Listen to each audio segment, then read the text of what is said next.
welcome to another ActionFeatures.net Comics Weekend Review. These are for releases from... sometime. Who knows? I can check on my phone. We have 4 books this time, one of which is from the week before, so I guess I shouldn't have put that in the alphabetical order. Just let me look at this calendar real quick here. Sorry guys, I should really be prepared for these things. It's from August 28th, 2013. Okay. And then one of them is from August 21st, 2013, which was this Teenage Mutant Ninja Turtles Adventures issue 2 from IDW. This is the book based in the Turtles... Watch your feet there, bud. Based in the Turtles... based on the new Turtles animated show. Blaze got this last week but didn't have a chance to read it. Right. So he read it this week. So we're adding on to the review this week. You have to tell him about this because I have no idea what's going on. Is it the same artist? Yeah. Looks like it. So it still has kind of strange art. Awkward. Yeah? Mm-hmm. Well, the story was a little strange. I'm just wondering, something kind of neat happened during it. Yeah? Was it Channel 6 news that April was on? Yeah, it was. Because in this comic, like, there was Chaos in the City and April ran up, like, the news and it was, like, Channel 6 news. Yeah. So that was kind of... You can come down if you want. Sorry. I heard Keaton throw something down the stairs. You can come down if you want, bud, and get behind if you want to do it. He'll make up his mind.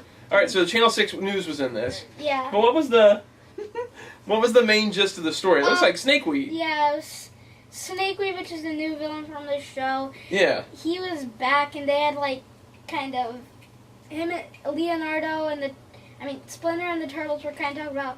Because Leonardo was watching this show that he liked. Yeah. And it turned off because of nature, rain, and stuff, so... Splinter kept talking to him about how don't say that stuff about nature. Yeah. And so, I guess Leonardo kind of knew what he was talking about after he was fighting Snakeweed and stuff. Because the nature right. thing. Overall, what'd you think of the book? It was alright. It was okay? Yeah. Yeah, this one was one I picked up for you. I know you said you weren't too jazzed about the first one, mostly because of the art, but you only had one book you picked up that week, and I try to get 2 comics a week for you guys. So I think I might pick grabbed this up it. a few more times. You may grab it again? Well, it depends on when it comes out that week. Right. So you thought it was okay? Mm-hmm. All right. So on to this week. Now, this week we have 3 books, one of which Blaze and I both read, and the other 2 I read. And I have to read one. Don't roll around too much, okay? I know. Okay, so Adventures of Superman issue 4. This is the book, we've said this about 1 billion times now. It's reprints of the digital comics of Superman that they have on the DC Comics site. It's sort of a non-New 52 book, so I really enjoy it because it's just kind of random Superman stories that are, you don't have to read a lot to follow or anything like that, and it's not New 52. It's got this great art by Bruce Timm on the cover. The cover art. I love the cover art. Good. I hope they do this with Batman one of these Like times. a Bruce Timm cover? Yeah. That'd be awesome. It's basically a Bruce Timm animated Superman cover, and this looks like a job for Superman, the classic pose.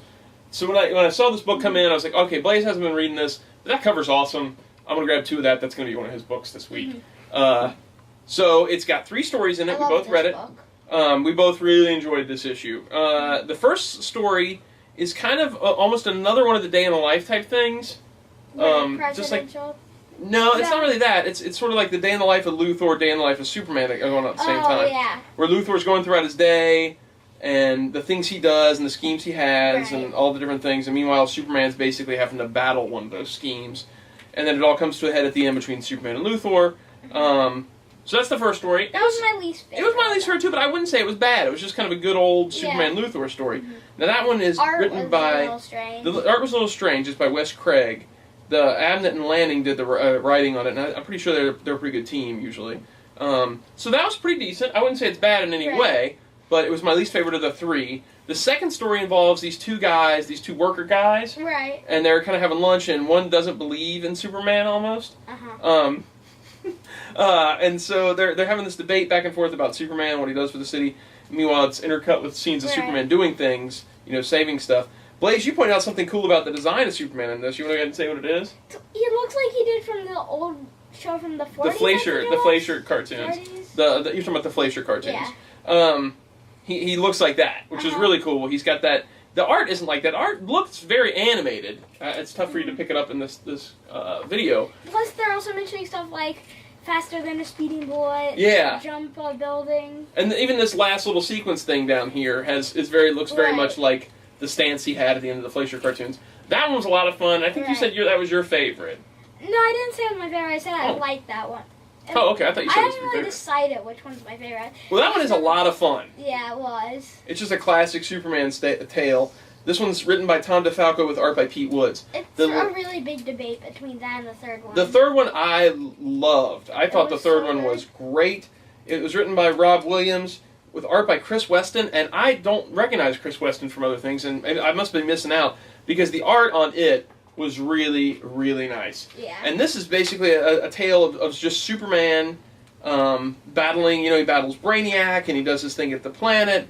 And meanwhile, he does a thing with Lois, and there's a scene of him in Bizarro, and just kind of, again, all the things that Superman has to do, and it all kind of revolves back to Ma Kent, which I thought was really, really cool. Like she's talking about all the stuff. Yes, she's talking about all the things about her son and stuff like that, and how he belongs to the whole world. The strangest creatures fighting alongside the Justice League. Yeah, exactly. And it just kind of, it almost felt like a Chris Reeve Superman kind of story. Like it could have been in that universe. I thought the art, but it was incredible. That was great. I loved the art. Best art in the out of the three for sure. I really thoroughly enjoyed this book from start to finish. It was a breeze to get through it. This has been my favorite issue of the series so far. I really liked it. Awesome. Yeah, that's my copy of that, right? You've got your own copy upstairs. No. All right, then we get Captain America: Escape from Dimension Z. It's issue 10. This is the final chapter of Escape from Dimension Z. I can't talk about this too much because Blaze hasn't read it yet. The art by John Romita Jr. is solid as it has been through the whole series. I'm trying not to show it to you. It's basically the final battle against Arnim Zola and escaping from Dimension Z, and who makes it out and who doesn't make it out. How has it changed Cap? Where's it going to lead to? What's happened with Ian? All those things are wrapped up in this issue. Now, maybe I may not be 100% happy about how certain things are wrapped up, but I tell you what, when they finish things off in this, it's going to have. Oh, be careful back there, buddy. It's going to have major repercussions throughout Cap from here on out. The way this ended, it definitely has to change things. Right. And it has me looking forward to the next issue, even though JR is off the book. John Romita Jr., it's a different artist taking over after that. So I'm not so sure how happy I'm going to be from that. Again, I can't talk about too much spoilers, but the final page of the book, it almost feels like the final page of the book is in one spot because it ends the credits and stuff, and you get a couple of ads, and then the book kind of picks up again after that. So if you're reading this book, don't end there. Don't think you just have nothing but ads left. And they kind of reveal a character towards the end that if this character becomes that character, it'd be very interesting to see, especially if they bring him into the regular Marvel Universe, away from Dimension Z, or whatever they're going to do. I loved the Escape from Dimension Z storyline. Even though I have all the issues, I'll probably buy it as a trade. Right. It was a really, really fun Captain America kind of sci-fi You story. said the next issue. I thought it was over. No, this is a Captain America series. But the Escape from Dimension Z storyline is over. This is the Captain America series, though. Okay, so let's keep going on different kinds of issues. It's just like a comic. Right, but the whole Dimension Z thing's over now. Dimension Z is over, but Captain America, the comic continues. It's going to be issue 11. So they'll start a new storyline, but the things that happen in this will have to play into issue 11. Right. Especially when we find out who makes it, who doesn't make it, all those different things.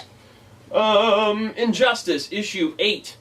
This is the book that's set in the Injustice video game universe. In this issue, we get a little bit of Lex kind of coaching Superman on how he needs to relate to the public. We get him and having this meeting with, basically a press meeting with America, and then Calabac invades with a bunch of parademons throughout Earth, and we see if Superman kind of will cross the line and how far he can be taken before it becomes its time to make the hard decisions. And how the public will respond to that when Superman makes the hard decisions. I can't say again and again so many times that I really enjoyed this book, and I think it's one of the best that DC's putting out.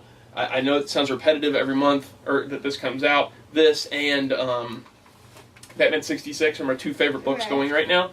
It's just I wish that there were more books like this from DC. Mm-hmm. It's a shame that the two best books from DC are ones that aren't even set in their regular universe. Right. And then on top of that, Adventures of Superman and Legends of the Dark Knight, even though Legends of the Dark Knight's now over, it seems like all the books that I read and enjoy, and even just flipping through, seem like fun. Dark Knight's over? It's over. Yeah, they're just gonna switch to only trades from here on out for the digital reprints of that. Oh. Yeah, it's a bummer. I really enjoyed picking up that book. But it just goes to show, like what they've done with the whole New 52 thing. Are you thing. gonna pick up the trades? I probably will. Yeah. I noticed something. We went to the Halloween store today. Yeah. And you know how we saw like all those costumes and the shirts and all that stuff? Yeah. Isn't it funny how all the shirts and all the merchandise and all that stuff, none of it was New 52? Yeah.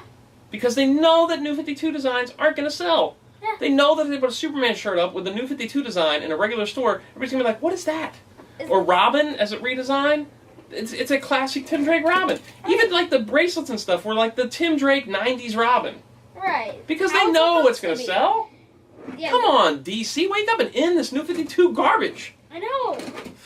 But that is it. So, you had last week, you had the Turtles book, and what was the other book you read last week? I don't even remember now.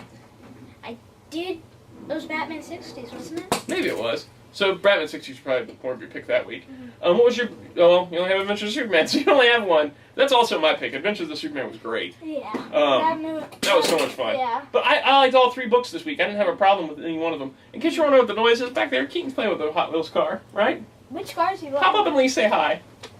Yeah, I think he's playing with her Batmobiles. Hi. Yeah. Hi. Hi. Okay. So I guess we're going to sign off on this. That's it for this week, right? Yep. Anything else we need to talk about?